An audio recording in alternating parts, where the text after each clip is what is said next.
The sturdy casings from the last episode are ready. I also continued the forestry tab and made 2 coils from magnetized steel rods and copper wires.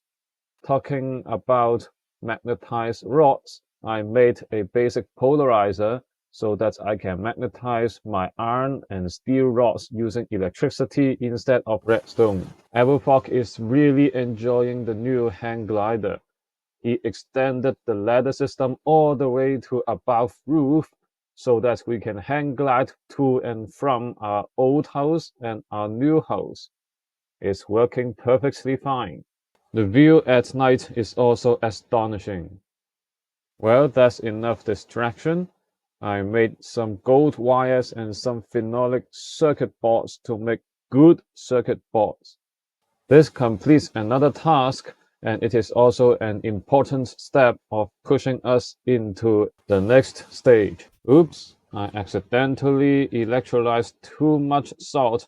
Now we are filled with chlorine. I need to make some tanks to store them. We are making quite a lot of rotors in order to make our machines. I decided that I should make a steel mold of a rotor so that we can use our fluid extractor and fluid solidifier to make a tin rotor. Now making a tin rotor is much more easier. I tried to do the same with the casings, but I forgot that fluid extraction from steel is only available after MV tier.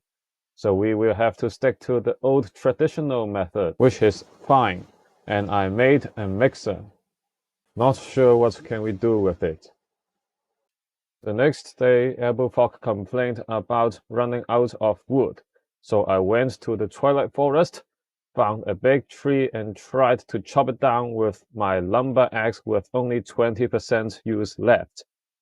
Although it is really embarrassing that I can't even chop down 1/3 of the tree, but I still got more than 5 stacks of raw wood.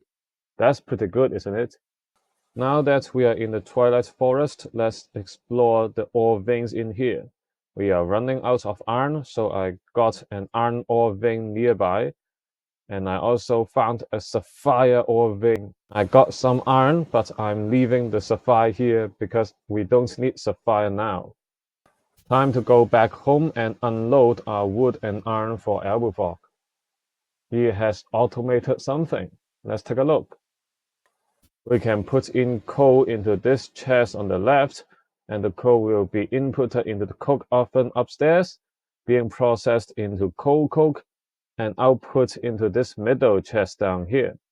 The creosote will be outputted into this tank, and whenever we need to boil some steam, we can output the creosote oil manually, and the steam will be outputted into our steam tank, which now has a 2.4 million storage. Up here, we can also see the simple redstone clock system that automates the output of the coke oven. Now it's my turn to show Aberfork our kitchen. We had some fun time cooking together, and we had some interesting food, including rabbit meat and venison steak from the Twilight Forest, some grilled mushrooms and grilled asparagus. Time to process our lead and antimony. I processed them into pure forms of dust and mixed them together in our newly made mixer, and it made us a few battery alloy ingots after smelting in the furnace. I then bent the ingots into plates and made 5 small battery holes out of them. This completes another task. After finishing this task, I went back into the Twilight Forest and explored more ore veins. On the way, I found more iron veins, sapphire veins, and olivine veins, and even a diamond vein.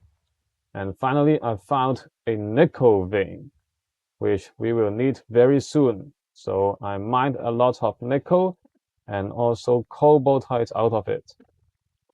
I brought all the ores home and made a new chest for them. I found that I accidentally completed the nickel vein task. Then I put the nickel into the macerator, processed them into impure forms of dust, and put it into the centrifuge. it gave us a little bit extra cobalt dust. I put a lot of different kinds of dust into the centrifuge and see what happens. While it is working so hard, I went into the nether and tried to find the quartzite vein again, which I just found an electrotin vein. I was so frustrated that I need to double check whether I was in the correct height. But even if I'm in the correct height, I can only find unkillable zombie pigments. I really love the centrifuge that I made a simple automation using hoppers. Now we have all kinds of dust. While the centrifuge is working, I went to collect all our food and bring them to our new house, enjoyed a little bit of cooking, have some fish, and went back. I made a basic chemical reactor and put in our first recipe of sodium plus quartz and water, and it is going to give us insufficient energy. That's it. I'm going to change all the wires into lossless cables. Hey, no, please don't explode. No, no, no, stop, stop, stop. I forgot about the maximum amperage. Let's put our tin wires back. By collecting 2 pieces of Certus quartz, I completed one more task, and I decided to move the chemical reactor in front. I know this may look stupid, but it actually works. Look how we successfully made hydrochloric acid from hydrogen and chlorine. I better store these dangerous chemicals safely. Next, I made an autoclave. While getting water for the recipe, I accidentally misclicked and flooded the whole place. After I cleaned it up, I found that the cell was gone. But now I got the recipe, and let's see what this sodalite dust with water gives us. There is no way that I would just sit and look at the machine to work. We have been breeding animals off camera, so now they are quite crowded. I decided to expand the place for the cows and the sheep. However, while I was chopping down the fence, I accidentally used the lumber axe instead of the regular axe. It broke multiple pieces, and now the cow and sheep are mixed up. I need to repair it and separate them by killing the extra guys. But now everything is settled. I can now throw some eggs into the chicken pen, and one of them hatched. Now we have 2 chickens and we can begin to breed them after this one becomes an adult. Time to go back and check our autoclave. Well, it just turned the sodalites from dust into solid. Not very useful, so let's forget about it.